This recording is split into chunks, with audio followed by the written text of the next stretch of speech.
Welcome to the Love of Language. It's me, Stacy the Linguist. And authentically EJ. So we're super excited to talk about all things linguistics. Let's go. Okay. Normally we stream live on Twitch. So if you follow Stacy the Linguist, you can watch us record live. But this is going to be a podcast exclusive, let's say. Yes, this is going to be a podcast exclusive because Stacy the Linguist has tech problems.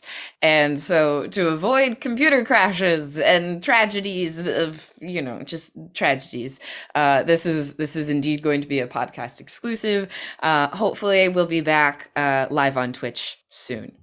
We're figuring it out. Yeah, but we're super excited to still be here, and hopefully you enjoy hearing us chat about all things linguistics. So I think we had talked about diving into globalization a little bit today. Is that still what we want to do? Yeah, let's go ahead and talk about it because I think because we had talked about it last time in our previous discussion.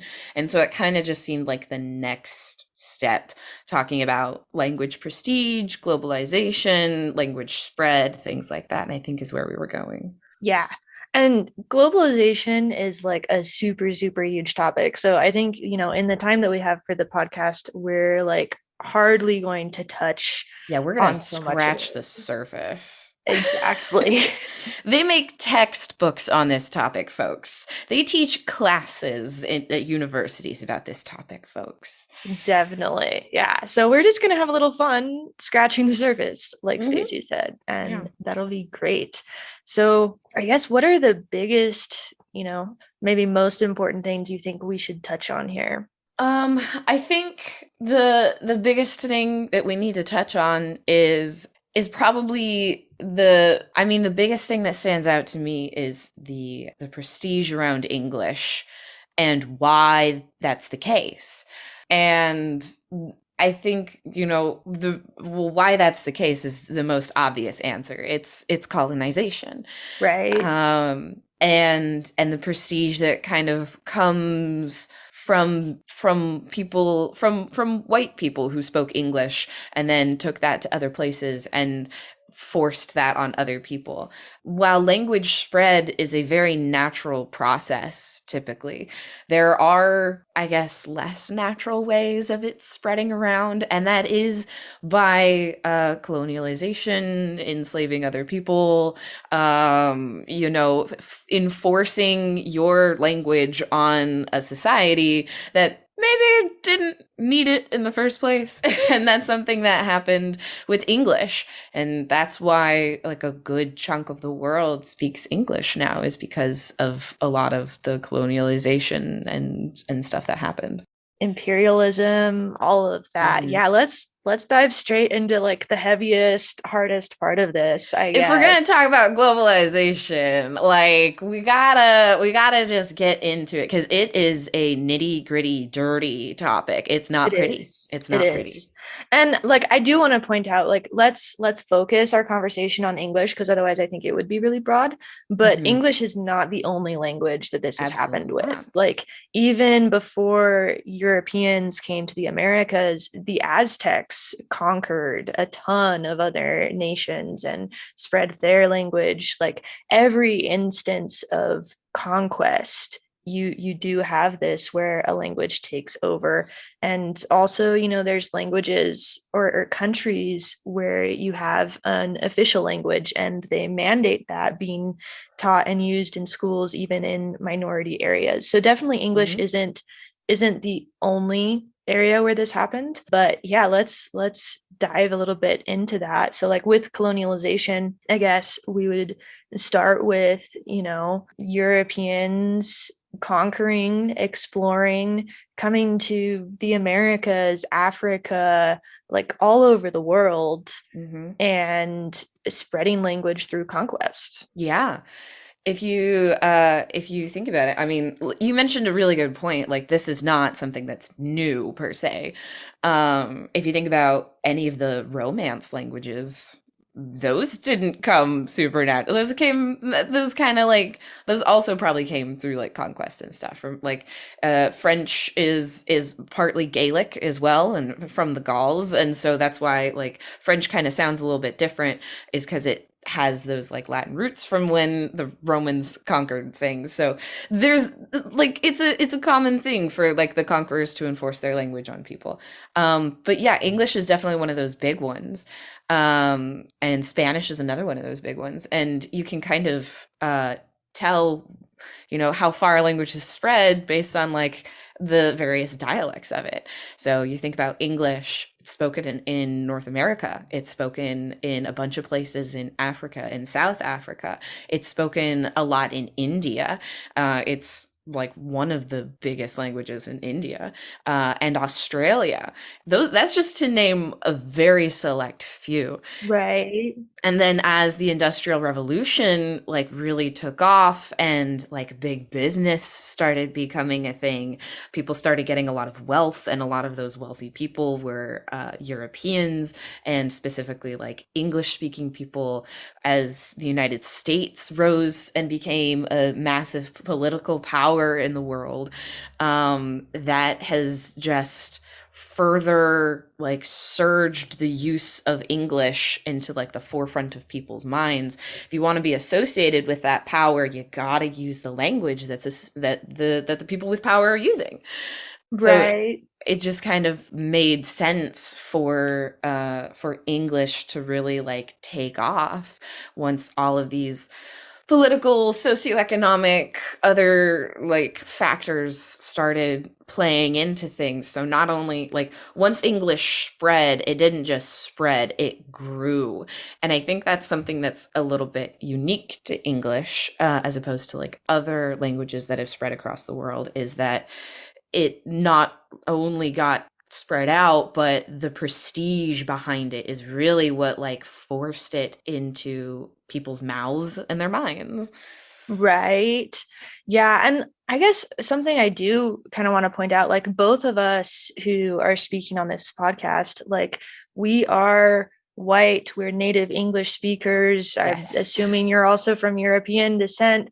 And so, like, as I guess the children of the colonizers and the conquerors, sometimes it's more difficult to see how that is actually still really impactful today, Yeah. versus, all of the Native American peoples and people who were here first. I think it's much more at the forefront of their minds all the time, because it's like very clear and obvious even still, like this colonization happened hundreds of years ago, but its impact is still very, very directly felt. And so I Hmm. think, it might seem a little bit weird for us to be focusing on this, but I think it is especially important for people like us to acknowledge this and be able to, understand people from other backgrounds and be really conscious that, you know, our language has been forced on other people's, and we need to be especially, respectful and look for ways that, we can maybe help counteract that. Absolutely. And you're 100% right. Like, even though the conquering may have happened and all this stuff happened hundreds of years ago, the last schools that forced Native Americans, like, cut their hair and were very disrespectful and abused children and stuff, those were only closed down in like 70s, 80s, 90s. This is like still very fresh, where people are forcing their culture and their language and trying to take that away from people. And it's not just indigenous people too. This happens everywhere.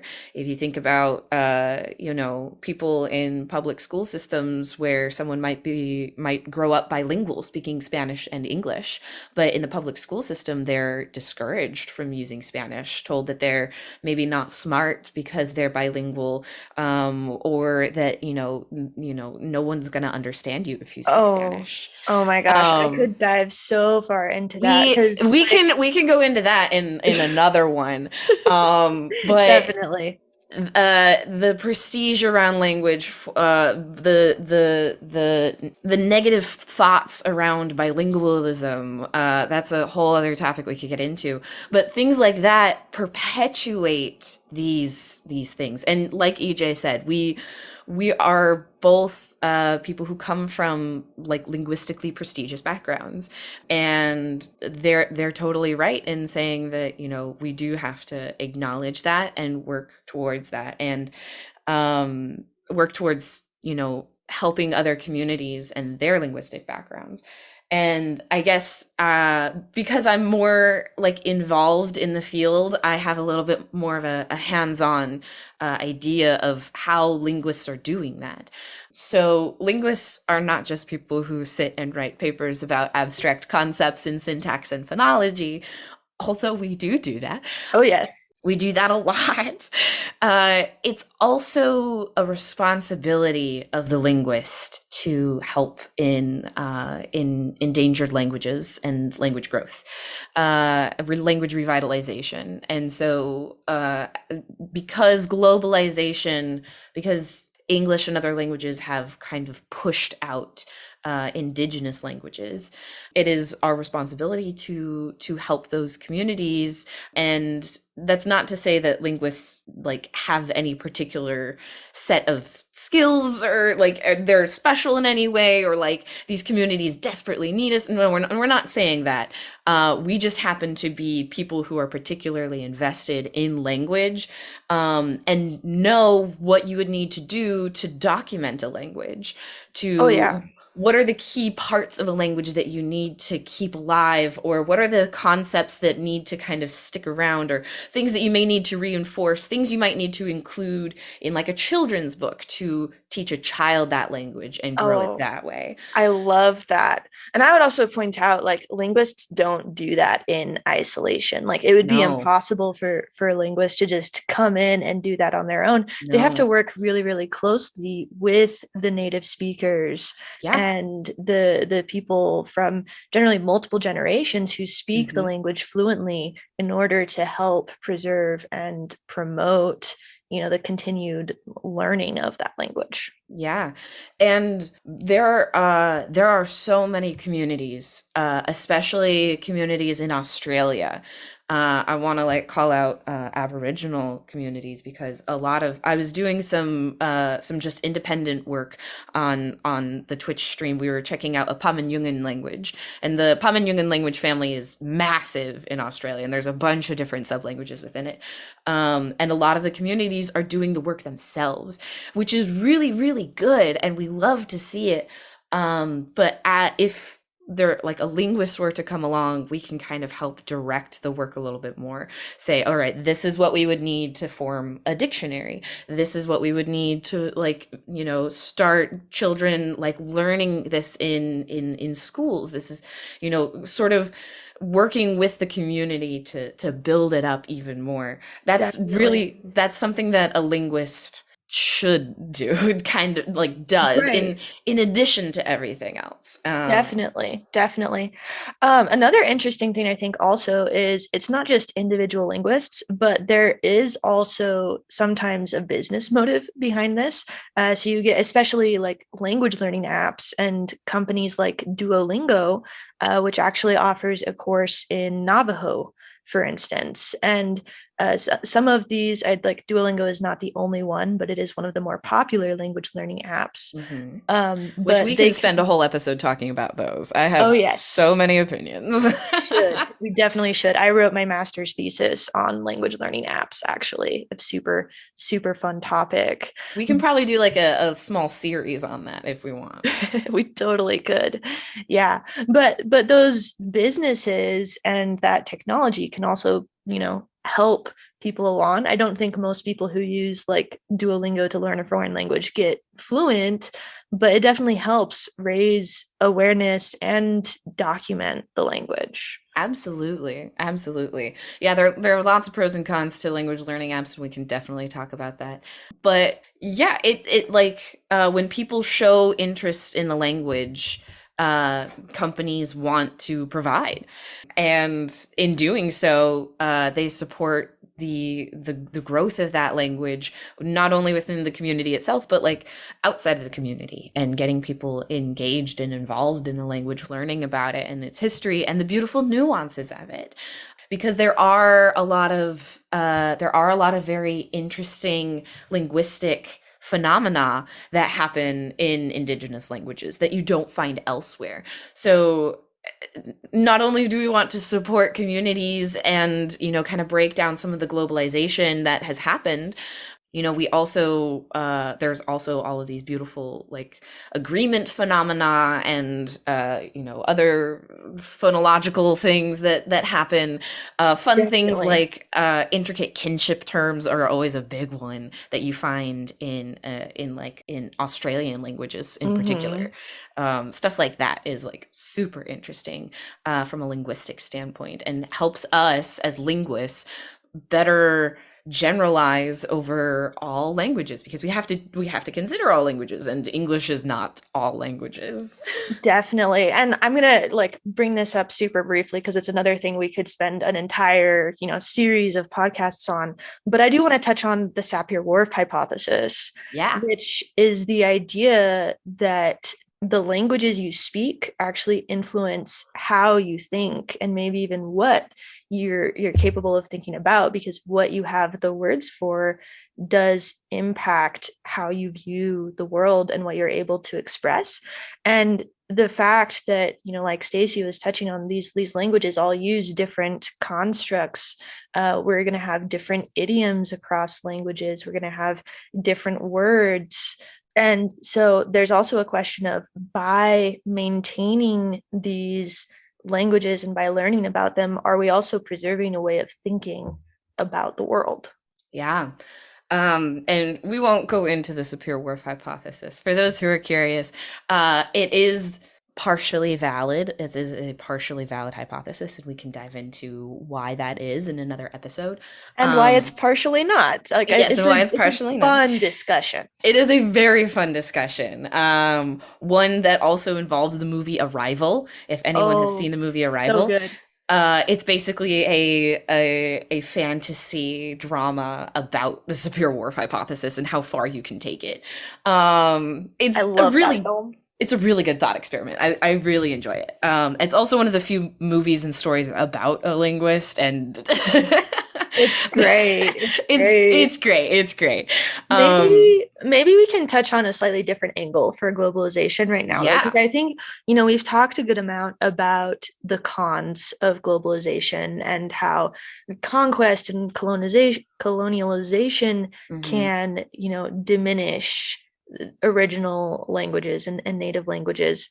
But what are the advantages of globalization? Like, where does it actually play a positive role? Yeah.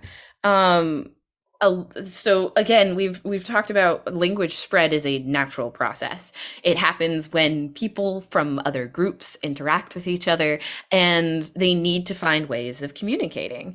This kind of gets into pigeons and creoles, because that's where you see new languages get born. Is when two languages interact with each other. When two languages get together and they love each other very much, then you get then you get the pigeon, which becomes a creole and then becomes a language. Right. And maybe to quickly define a pigeon and Creole, Yeah. a pigeon is, like Stacey said, you have two languages come together, and the native speakers kind of come up with the conglomeration of those that they're used to communicate. Then once their children become native speakers of a pigeon and it becomes more fully fledged as a language, that's when it becomes a Creole. hmm and then from there, the language kind of just takes, like, once a child gets a hold of a language, it just becomes its own thing, and it's beautiful and wonderful. Um, but yeah, that's so it's a very natural process that happens. And so because of globalization, we've been able to see a lot of really interesting pigeons and creoles pop up. And when people borrow from other languages, we can use that to better understand the language itself. So one example is Japanese. A lot of people, there's a lot of linguists who study Japanese in particular, but a good way to talk about like Japanese stress patterns. So, you know, where do they put the stress in words? Or what are the phonotactics? What are the strategies? What sounds can and can they not use in certain circumstances? Those are highlighted in English loanwords. And you see that another good example of something like that is Hawaiian. There's a famous song called Melekalikimaka, which is the Hawaiian way of saying Merry Christmas. And that's what happens when you get English and a language like coming up to next to each other. You see what are their substitution strategies? What kinds of things do they prefer when they're encountering like a new structure or a new form? How can you make a word in one language fit into the syllable structure and the morphology of another language? Exactly, exactly.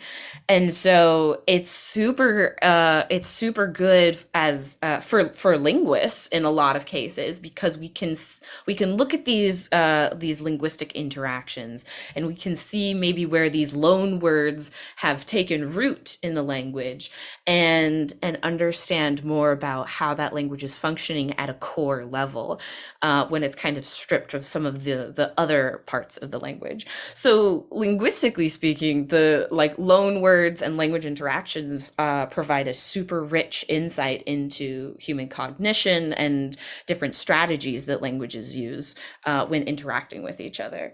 Definitely. I think that's like a really good description of how like this process can happen naturally and what we can learn from it. I also think it's really interesting when it happens unnaturally in ways like people creating Esperanto to Mhm. try and create a language that would be understandable and usable by multiple peoples to encourage communication. And like we can dive way deep into created languages obviously Uh-huh. in another podcast as well, but I do think it is interesting, like there's also really big movements for globalization in a way as a method of promoting communication. And obviously you do need, you know, people who are bilingual, people who can translate, who can communicate for like a diplomatic reasons, social reasons, being able to spread science and knowledge and medicine, like all of those things can be really important and really benefit the world. And so there's some aspects of globalization there that I think are interesting in a positive light. Yeah, absolutely.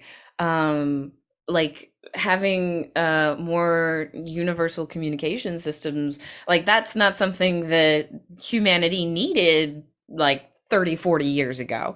That's like it's only been recently within where technology has just like surged forward that there kind of has been like again another pull towards using English as a means of like universal communication, like communicating with people across countries and stuff. And again, it comes from a place of prestige, and there's a bunch of issues with that. But like it has allowed people to make connections to people in other countries, especially here on the internet. I know within my Twitch stream, I have many friends and acquaintances and people who engage from all over the world, people whose native languages aren't English, but because of English, they're able to share their beautiful lives with me, and I can kind of we can foster friendships across boundaries, and that's kind of like a part of. Again, that's a part of globalization that maybe hits a little bit closer to home, less on like an abstract level and more of a when you have the opportunity to interact with someone from another culture, from another background, it enriches your life in ways that you might not have imagined, and you learn new things about people. And having a language to facilitate that is part of that learning process. And English happens to be the one. That does it, Right? but it comes with a lot of good things. And I can safely say that I've definitely been enriched by a lot of my international friends, and I'm very grateful that I've had the opportunity to interact with them through language. Definitely. I definitely feel the same way. Something that just came to mind for me is like the Olympics are happening right now. Yeah. And that's an interesting case where you can really see, it's happening in China. So you have the announcers announcing in Chinese, but then you also have announcers everywhere where it's streamed speaking in their own languages. And I think the Olympics are a great example of that. There's UN meetings that have a set of languages that they are always interpreted into. Hmm. You have like one of my absolute favorite ones, and this is just me being super nerdy, but one of my favorites is Eurovision, which I've Yes. watched for years and years and years. But it's EJ got me interesting. hooked on Eurovision, and now I'm obsessed with it. Right? It's amazing. But it's interesting because it's a song contest that's been going on for decades in Europe, and countries can choose what language they want to submit songs in.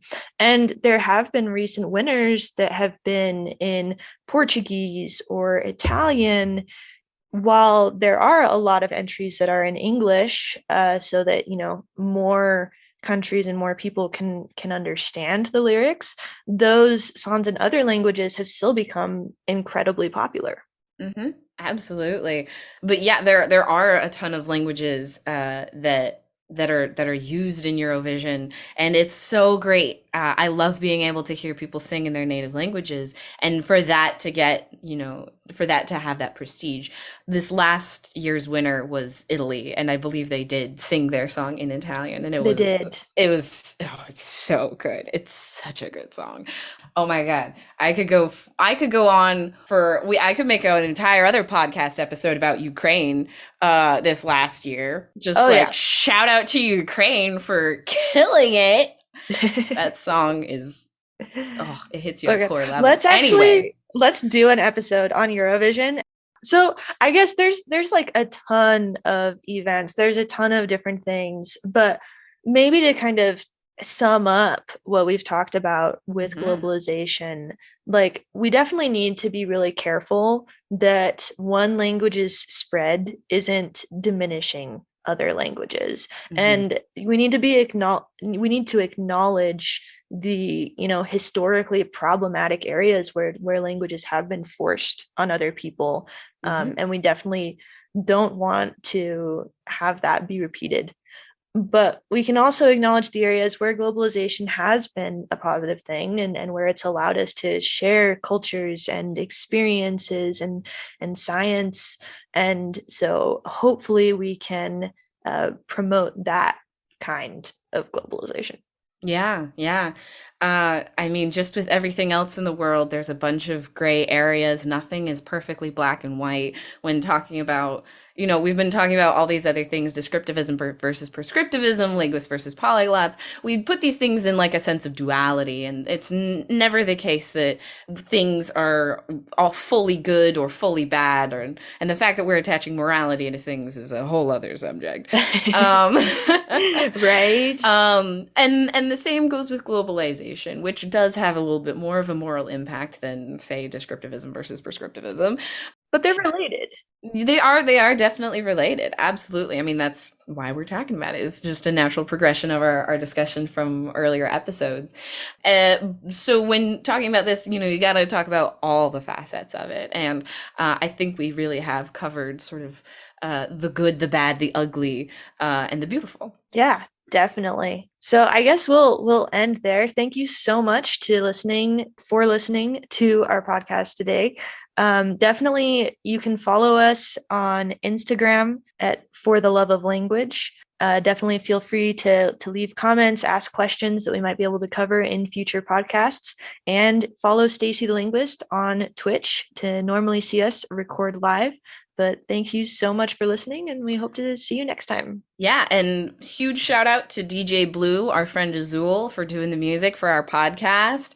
She killed it. And a Yes. special thanks to EJ for editing and producing the podcast as well. Yes. And I will say, Azul has her own podcast, Only the Strongest, which is about Yes, capoeira subjects. So if you're at all interested in Brazilian culture, martial arts, capoeira is amazing. And you should definitely go listen to that. absolutely. Love Azul and love her podcast. Check them out. Only the strongest. All right. Thanks.